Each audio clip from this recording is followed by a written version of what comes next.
So I recently moved houses and I want to do a house tour eventually, but not today because we still have a lot of boxes that we're going through, so the place is still a mess.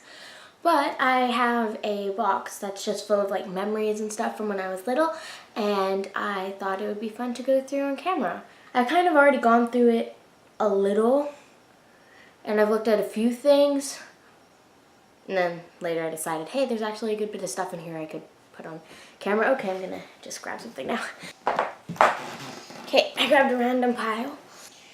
IDs for my parents from my first school, the lanyards and stuff. I'm probably gonna end up putting those in my diary.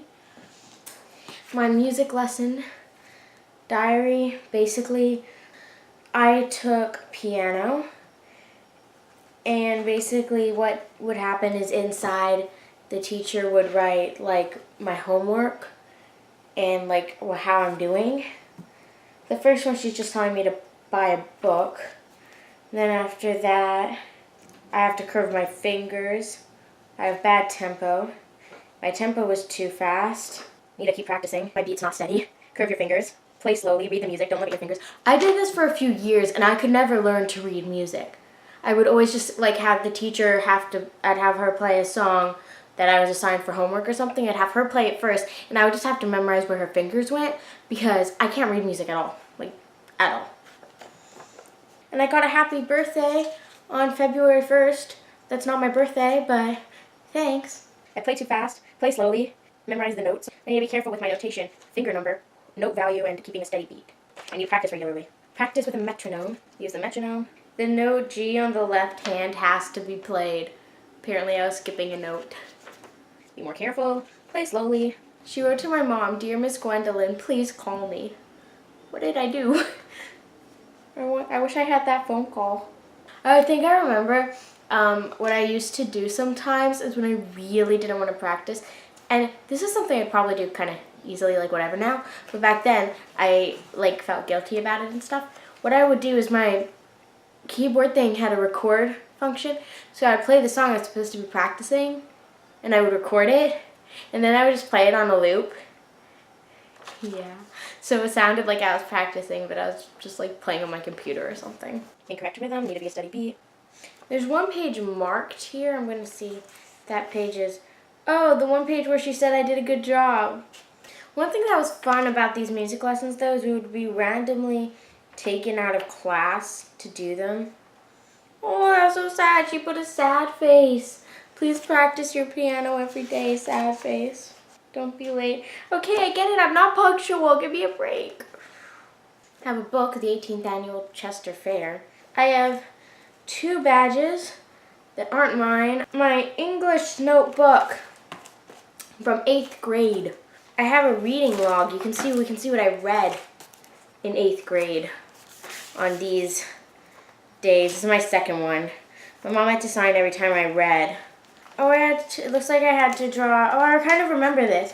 Wait, so this is it. I'll put a picture there. Wait, so I had to draw things that I like to do, and I drew myself on a balance beam because I did gymnastics and I loved it, and my computer because I loved it. I had to draw where it's from, and I put Connecticut, and I put a bunch of snowflakes because we went to visit there during the winter, and it was like snowing a lot, and I loved that. And then I put New Orleans, and I did that with like a instrument thing, a jazz instrument thing. I don't really know what it's called. Because technically I'm from here. It feels weird, like I don't say I'm from here now that I live here, but I used to because I am technically from here. Like heritage-wise, my mom grew up here. It's where my parents met and stuff. But I hadn't lived here till now, and so now like I don't feel like I'm from here because like culture-wise, like I didn't grow up here. But technically that's where I'm from. So I would just say the U.S. when I lived overseas, but if people were more curious, I would say like New Orleans and Connecticut. I think I had to put my dreams or thoughts. I'm not sure what this box is, but it looks like there's friends, magic, It might be dreams because magic was like something I want. Wishes maybe? I don't know. But magic was something I wanted for a really long time. I still do. So please give me magic. I love fantasy and magic, and if I could actually like have and use magic, like that would be like the coolest thing ever. But honestly, who wouldn't want that? And parties. I don't know, maybe it's things I dreamed of. I'm not sure. And then my family, I have my mom, dad, Pooji, and me. Like I said, Pooji I consider a sister, but it's complicated because she isn't my sister. The Magical Horseshoe plot review. It looks like there are other people's handwriting. Maybe I wrote something and people had to review it. That's something we did in class. Like we would write something, like poems and stuff or like whatever, and then we would open our notebooks to a page, and kids would go around in the class and like read the other people's stuff and like write their opinions. I don't remember reading this. Oh, I know this one. I don't really remember, but I think I get what was going on. For this one, I wrote the story title, and then we took turns and like continued on the story. So it's like a story my class wrote together. It's short, so I'll read it. Every day, Sydney went horse riding, but every day she failed. She went to horse riding camp once. That camp changed her horse riding career forever. When she went back home, people noticed that something had changed. She was the first person that was able to ride a horse since Apple Horse, the first president, and the people of the country were jealous. The people of the country came lenoding at her door in the middle of the night. Oh, knocking at her door in the middle of the night. All carrying torches, shovels, and weapons. Sydney heard the noise and was deciding about what to do. She hopped on her horse and rode to the